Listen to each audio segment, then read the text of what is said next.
வணக்கம் நண்பா. இன்னைக்கு நாம எந்த விஷயத்தை பத்தி பார்க்க போறோம்? நான் மெடிடேஷன் பண்றதுனால எனக்கு என்னங்க கிடைக்கு போகுது? இன்னைக்கு ஒரு சில விஷயத்தை உங்களிடம் வெளிப்படையாக சொல்லலாம்னு இருக்கேன். இந்த உலகத்திலேயே அடைய வேண்டிய மாபெரும் பொக்கிஷம், மாபெரும் உயர்ந்த செல்வம் எதுவென்று கேட்டீர்கள் என்றால், ஞான பொக்கிஷம் அல்லது ஞான செல்வம். இதனால தான் திருவள்ளுவர் சொன்னார், "செல்வத்துள் செல்வம் செவிச்செல்வம், அச்செல்வம் செல்வத்துள் எல்லாம் தலை" அப்படிங்கிறாரு. பொன் பெண் வீடு வாசல் வசதி பேறு புகழ் அனைத்தையும் விட உயர்ந்த செல்வம் ஞானச் செல்வம். ஞானச் செல்வம் நான் ஏதோ ரோட்ல பிச்சை எடுக்கிற மாதிரி போறது, பரதேசி மாதிரி சுத்துறதுன்னு நினைக்கிறீங்க. அப்படி கிடையாது. நம்ம மைண்ட் செட் பாத்தீங்கன்னா அனைத்திற்கும் தயார் நிலையில் இருக்கும். இது இல்லைன்னா என்னால வாழவே முடியாது அப்படிங்கிற நிலை மேல இருக்காது. ஆனால் நம்மால நினைத்து கூட பார்க்க முடியாத விஷயங்களை சாதிக்க முடியும். நினைத்த நொடியில் சாதிக்கக்கூடிய வல்லமை இந்த மெடிடேஷனுக்கு உண்டு. ஏன்னா எண்ணங்கள் சிதறி ஓடுகின்றப்போ எண்ணத்தை ஒரு நிலைப்படுத்தி ஒரே டாட்லயே அந்த டாட்லயே நிக்கிறேன் அப்படின்னா, எனக்கு ஒரு பைக் வேணும் அப்படின்னு நினைக்கிறேன். வச்சுக்கோங்க, எனக்கு பைக் வேணும், பைக் வேணும், பைக் வேணும், பைக் வேணும்னு நினைச்சுட்டே இருக்கிறதுக்கு பேரு ஓவர் திங்கிங். என்னுடைய மனதில் வேறு எண்ணங்கள் இல்லாமல் எனக்கு பைக் வேணும் அப்படின்னு எந்த ஒரு ஓவர் திங்கிங்கும் இல்லாமல் நான் சொல்றேன் அப்படின்னா, எண்ணம் என்பது வலுப்பெற்று அந்த எண்ணத்திற்கு வலிமை கிடைத்து அது உடனே மேனிஃபெஸ்ட் ஆயிடும் இந்த பிசிக்கல் ரியாலிட்டியில. ஆனா என்னன்னா, இந்த உலகத்துல எவ்வளவு பெரிய விஷயங்கள் அச்சீவ் பண்ணணும்னு நினைக்கிறோமோ, அத்தனையுமே அச்சீவ் பண்ண முடியும். ஆனா அதற்கு கொஞ்சம் லேட் ஆகும். எதுக்கு லேட் ஆகும்னா, ஒரு எக்ஸாம்பிளா சொல்றேன். நீங்க சீஃப் மினிஸ்டர் ஆகணும்னு நினைக்கிறீங்க வச்சுக்கோங்க. அது இன்னைக்கு நினைச்சு நாளைக்கு நடக்கிறது இல்ல. இந்த உலகத்தில அதுக்கு தகுந்த சூழ்நிலைகளையும், வாய்ப்புகளையும் அது ஏற்படுத்திக் கொடுக்கும். எப்போ உங்களுக்கு தகுந்த சூழ்நிலைகளும், வாய்ப்புகளும் ஏற்பட ஆரம்பிக்கிறதோ, அதற்கு உண்டான பொருளாதார சூழ்நிலைகளை ஏற்படுத்தும் ஆட்களோட சூழ்நிலைகள்ல ஏற்படுத்தும். ஆனா, அது வேணும். வேணும்னு சொல்லி நீங்க அது மேல ஆர்வமா இருக்கும்போது, அந்த நிலைகளை நீங்க அச்சீவ் பண்ண முடியும். இதுக்கு எத்தனையோ பேர் எடுத்துக்காட்டு இருக்கிறாங்க. சாதாரண நிலையிலிருந்து சீஃப் மினிஸ்டர் ஆகவும், பிரைம் மினிஸ்டர் ஆகவும் மாணவர்களின் ஏராளம் இந்த உலகத்துல ஏகப்பட்ட வரலாறு என்பது உண்டு. ஆனா நமக்கு அது அவசியமா? சும்மா அதை ஆசைப்படுறதுனால மட்டும் அதை அடையறதுக்கு உண்டான வேலை கிடையாது. அது உண்மையாவே நமக்கு தேவையா? அதனால மற்றவர்கள் பயன் பெறுவார்களா? ஆசையெல்லாம் அடையணும்னு நினைச்சீங்கன்னா, இந்த 100 வயசு போதாது. அப்போ இந்த மெடிடேஷன் பண்ணும்போது, நீங்க ஆசைப்படக்கூடிய பெரிய விஷயங்களை உங்களால் அடைய முடியும். ஹிட்டன் ரியாலிட்டியில் இருந்து பிசிக்கல் ரியாலிட்டிக்கு ஈஸியா அது கொண்டு வந்துரும். ஆனா, அது வேணுமா வேண்டாமாங்கிற முடிவை நாம் தான் எடுக்கணும். இறைவனை பரிபூரணமாக சரணடைந்து விட்டால், இறைவன் நமக்கு என்ன தேவையோ அவசியமானதை மட்டும்தான் கொடுப்பார். நாம் என்ன கேட்டாலும் அதையும் கொடுப்பார். ஆனா, அது வேணுமா வேண்டாமான்னு நம்ப தான் முடிவு பண்ணணும். 2 வகை இருக்குது. கேட்டு அத்தனையும் இந்த யோக பயிற்சி என்பது கொடுக்கும். கேட்காமல் இருந்தால், எது நமக்கு சிறந்ததோ, எது நமக்கு முக்திக்கு வழிவகுக்குமோ, அதை மட்டும் தான் கொடுக்கும்.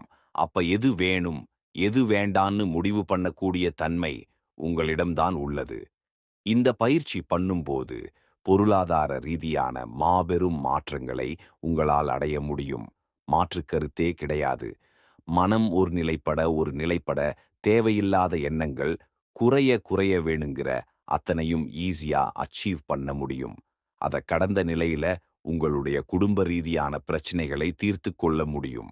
எதை நீங்கள் விருப்பப்படுகிறீர்களோ, அதை நீங்கள் மிக மிக எளிமையாக அடைய முடியும்.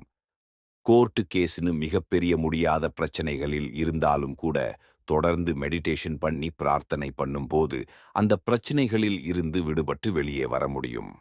இதை கடந்த நிலையில தேவையில்லாத பிரச்சனைகள் உங்களை நோக்கி வருவது செய்வினை சம்பந்தப்பட்ட பிரச்சனைகள் இல்ல. நெகட்டிவிட்டி சம்பந்தமான பிரச்சனைகள் உங்க குடும்பத்திலும் உங்களை சார்ந்தும் இருக்குது. அப்படின்னா, இந்த யோக பயிற்சியை பண்ண பண்ண இந்த பிரபஞ்ச சக்தி உங்க உடம்புல ஏற ஏற நீங்க பிரபஞ்ச சக்தியாகவே மாறி விடுவீங்க. நீங்க ஒரு நடமாடும் எனர்ஜி ஃபீல்டு மாறிடுவீங்க. அப்ப என்னன்னா, உங்களுக்கும் அந்த பாதிப்பு வராது. உங்கள சுற்றி இருப்பவர்களுக்கும் அந்த பாதிப்பு வராது. நீங்களே அந்த தன்மைக்கு உயர்த்தப்படுவீங்க. ரெகுலராக இந்த யோக பயிற்சியை செய்து வரும்போது, நீங்கள் நினைத்து கூட பார்க்க முடியாத தெய்வீக சக்தியையும் பெறுவீர்கள். நீங்க இந்த ஊர்ல இருந்து டெல்லி போகணும், அமெரிக்கா போகணும் அப்படிங்கிறது பெருசா நினைக்கிறீங்க அப்படின்னா, நமது ஞானக்கண் அல்லது நெற்றிக்கண் திறக்கும்போது, வள்ளலார் அததானே சொல்றாரு. எவ்வித தந்திரத்திலாவது நீ உனது நெற்றிக்கண்ணை திறந்து கொள்வாயாக அப்படின்னு தான் சொல்றாரு. அதை பிராக்டிஸ் பண்ணும்போது ஆண்டமிட்டு ஆண்டம் நம்மால் பயணம் செய்ய முடியும். அட்டமா சித்துக்களை பெற முடியும். அட்டமா சித்துக்கள் அப்படின்னா என்ன? மனிதனால் செய்ய முடியாத மாபெரும் ஆற்றலை நிச்சயமாக செய்ய முடியும். இதையெல்லாம் செய்து காட்டியவர்கள் நமது சித்தர்கள். நாம பார்க்கல அப்படிங்கிறதுக்காக உண்மை இல்லைன்னு சொல்ல முடியாது. பார்த்த நிறைய சாட்சிகள் உண்டு. நிறைய அரசு பணிகளில் இருந்தவர்கள், உயர்ந்த கட்ட அதிகாரிகள் நமது சித்தர்கள் செய்த அற்புதங்களை பார்த்திருக்கிறார்கள். சாதாரண விஷயமே கிடையாது. ஒவ்வொருவருக்கும் இது சாத்தியம். ஆனா என்னென்ன இடைவிடாத பயிற்சி என்பது வேண்டும். இந்த யோகத்திற்கு அவ்ளோ வலிமை என்பது உண்டு. இந்த பயிற்சியை ரெகுலரா பயிற்சி செய்யும்போது அவர்கள் நினைத்துக்கூட பார்க்க முடியாத சக்தியை உடலளவிலும் மனதளவிலும் ஆன்ம ரீதியாகவும் பெறுவார்கள். மன நிம்மதி கிடைக்கும். ஒரு தெளிவு பிறக்கும். நாம இப்படியே கர்மாலையே சுத்திட்டு இருந்தோம்னா பயிற்சி பண்ண பிடிக்காது. பயிற்சி பண்ண தோணாது. பிஸியாவே இருப்போம். நாம என்ன நினைக்கிறோம்னா, ஆன்மீகத்துக்கு வந்துட்டா பிச்சைக்காரனா ஆகிவிடுவோம் என்று நினைக்கிறேன். அப்படி கிடையாது. மனம் என்பது பிச்சைக்கார தன்மைக்கு போய்விடும் அப்படின்னா என்ன? எனக்கு இருந்தாலும் பிரச்சனை இல்ல, இல்லையினாலும் பிரச்சனை இல்லை அப்படிங்கிற தன்மைக்கே போயிரும். ஆனா அந்த பிச்சைக்கார தன்மையை என்ன? வாங்கக்கூடிய நிலை. அதுதான் பிச்சைக்கார தன்மை. பிரபஞ்சம் கொடுக்கிறது. அப்படியே வாங்கக்கூடிய நிலை. பியூரா இருக்கும். மெடிடேஷன் பண்ணும்போது பாத்தீங்கன்னா ஜீரோவா இருக்கும்போது அந்த ஜீரோ அப்படிங்கிற தன்மை, எதை வேணாலும் மேனிபெஸ்ட் பண்ணக்கூடிய தன்மை மிக மிக மிக மிக அதிகம். சாதாரண மனுஷனே பல வருஷமா நினைச்சிட்டு இருந்தா அது நடக்குதுன்னா, இந்த யோகியாக இருக்கக்கூடிய ஒருவன் ஜீரோவாக இருக்கும்போது எதை நினைத்தாலும் உயர்ந்த கட்டநிலைகளை ஈஸியா அடைய முடியும். அதுதான் அதுல இருக்கக்கூடிய மாபெரும் வலிமை. பல லட்சம் ரூபாய் வச்சிருக்கிறது கூட ஈஸி.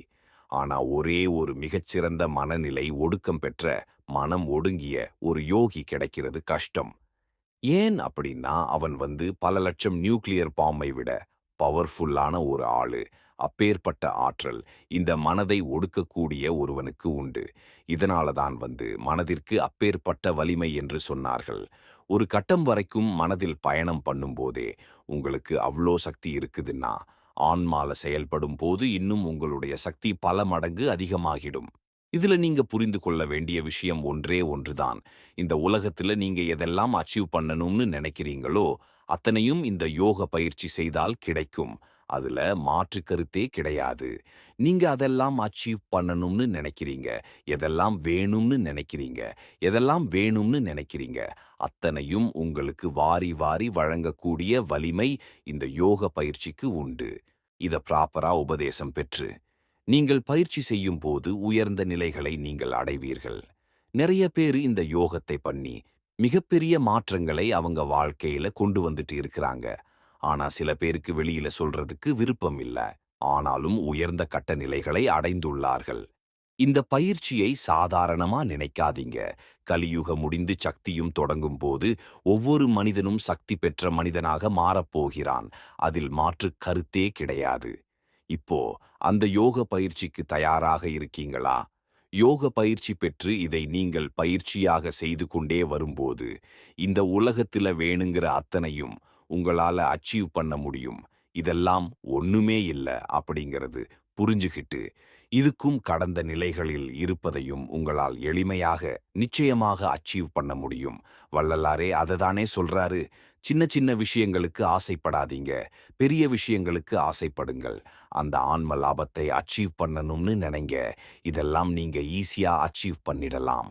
இதெல்லாம் விட மிகப்பெரிய சந்தோஷம், மிகப்பெரிய சுகம், மிகப்பெரிய ஆனந்தம், மிகப்பெரிய பொருள், மிகப்பெரிய அற்புதங்கள் எல்லாம் உங்களுக்கு காத்துட்டு இருக்குது. அதை நீங்க அச்சீவ் பண்றதுக்கு இந்த யோகா பயிற்சியும் கருணை நெறியும் இருக்கணும் அப்படின்னு வள்ளலார் சொல்றாரு. மெடிடேஷன் என்பது ஒரு சாதாரண பொருள் அல்ல. நீங்க அச்சீவ் பண்ணணும் நினைக்கிற அத்தனையுமே வாரி கொடுக்கக்கூடிய ஒரு பூதம். இதை புரிந்து செய்யும்போது உச்சக்கட்ட நிலைகளை நீங்கள் அடைவீர்கள். நன்றி நண்பா.